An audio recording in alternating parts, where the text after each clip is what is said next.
Você tem o desejo de explorar novos lugares, porém, às vezes tudo que recebe em troca é publicidade falsa ou dinheiro desperdiçado em ingressos.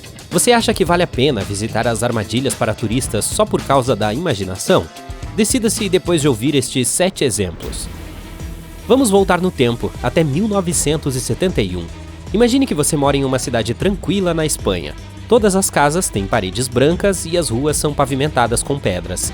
Aí você está dormindo tranquilamente, mas ouve os gritos de um vizinho. O que poderia ter acontecido nessa agradável manhã de agosto em uma cidade pacata como essa? Você chega à casa do seu vizinho e vê a multidão já reunida. Os moradores dali afirmam que imagens de rostos apareceram de repente no chão do imóvel. É assim que começa a famosa história dos rostos de Belmez. A família disse que tentou destruir os rostos várias vezes, mas eles continuaram aparecendo. Isso se tornou um grande assunto entre as pessoas, e elas começaram a pensar que havia um fenômeno paranormal relacionado à casa. O local ficou famoso e centenas de turistas começaram a visitá-lo. De fato, a residência foi anunciada para as pessoas como a Casa dos Rostos. Durante as 3 décadas seguintes, a família alegou que as faces continuavam aparecendo. Elas variam de acordo com o gênero, a forma, o tamanho e até mesmo a expressão facial. Há quem acredite que a família encontrou uma maneira de criar essas caras e com a fama ganhou atenção.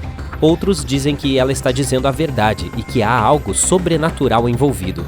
Mas e quanto aos fatos científicos?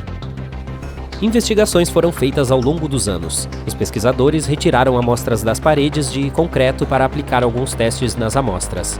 Uma pesquisa concluiu que os rostos foram adicionados com pigmentação. No entanto, outra, realizada em 1990, declarou que não foram encontrados vestígios de tinta. Em resumo, 3 coisas principais poderiam fazer esses rostos. Eles podem estar relacionados a substâncias que afetam a estrutura do cimento, aos produtos que mantêm o cimento no lugar e, por fim, aos pigmentos usados nas resinas. Essas explicações principais provam que não há nada de paranormal acontecendo ali. Os desenhos se parecem com faces humanas, com certeza, mas e se nosso cérebro de alguma forma conectar os pontos para fazer com que eles se assemelhem a elas? Por exemplo, um plug pode se parecer com uma cara sorridente. Isso se deve ao fato de sermos humanos. O fenômeno é chamado de pareidolia facial. Os cientistas dizem que vemos faces em objetos do cotidiano porque nossos cérebros estão acostumados a processá-los para a expressão emocional. Alguns lugares se tornaram atrações turísticas devido à curiosidade das pessoas sobre supostas coisas paranormais. No entanto, há locais que não têm relação com coisas sobrenaturais, mas ainda são populares. Por exemplo, a Sacada de Giulietta. Ela fica na cidade italiana de Verona. Você pode vê-la de um prédio antigo de tijolos a partir da pequena praça. Essa é realmente a da Giulietta? Bem, não. Você sabe, Giulietta Capuleto, também conhecida como Giulietta Capuletti, é uma personagem fictícia. Suponha que você seja um fã de Shakespeare e queira ver como seria visitar um lugar onde Romeu e Julieta olhavam um para o outro à noite. Então esse ponto é para você. Muitas pessoas parecem gostar da ideia. Essa é uma das atrações turísticas mais visitadas de Verona. Ver ou não ver, depende de você. Vamos viajar da Itália para o Sri Lanka. Sim, será uma longa viagem. Na costa sul do país, os pescadores costumavam pescar com palafitas de madeira embutidas no fundo do mar. Esse sistema foi projetado pelos habitantes locais e usado por muitos anos. Eles tinham acesso a águas mais profundas, sem precisar se deslocar com barcos. No entanto, tiveram que abandonar essa forma de pesca depois de 2004, devido a um desastre natural. Muitos pescadores com palafitas tiveram que se mudar para o interior do país em busca de trabalho. Então, por que os turistas ainda os veem no litoral sul de Sri Lanka? Essas pessoas não estão realmente pescando, em vez disso estão posando.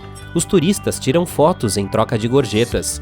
Se quiser ver os pescadores usando esse método de fato, você ainda tem uma chance nas costas menos movimentadas. O número 4 é o Castelo de Bran, na Romênia. Ele é famoso por ser o lar de uma das figuras mais vivas da literatura, o Conde Drácula. A representação do local no livro combina com a aparência desse castelo. Mais uma vez, o Drácula de Bram Stoker é um personagem fictício. Desculpe por continuar trazendo esse lado realista à tona. O castelo retratado no livro é baseado no de Bran. De acordo com o site dessa atração, o escritor nem sequer visitou a Romênia. No entanto, pesquisou a construção. O castelo de Bran oferece raízes históricas e pode ter motivos de sobra para uma visita.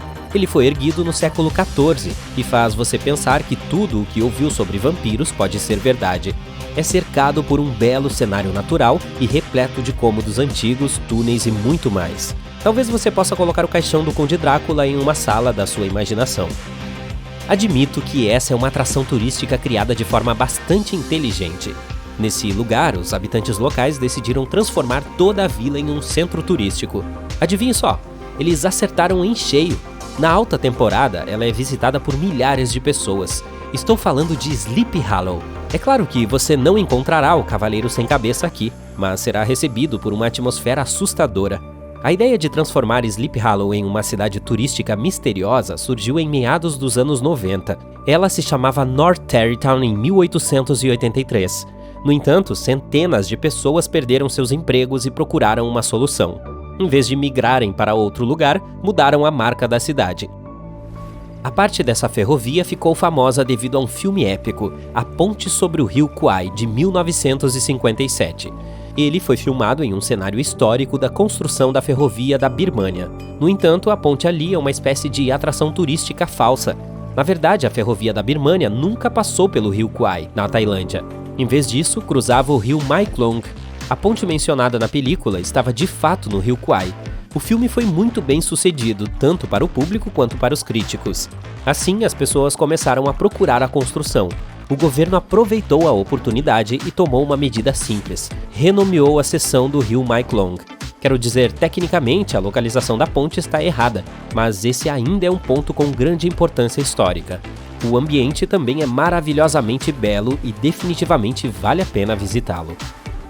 Shangri-La é conhecida como uma cidade mística, mas há um mito em torno dela. Zhongdian era uma localidade chinesa que foi rebatizada de Shangri-La em 2001 pelas autoridades, que queriam atrair mais turistas. Mas por qual razão?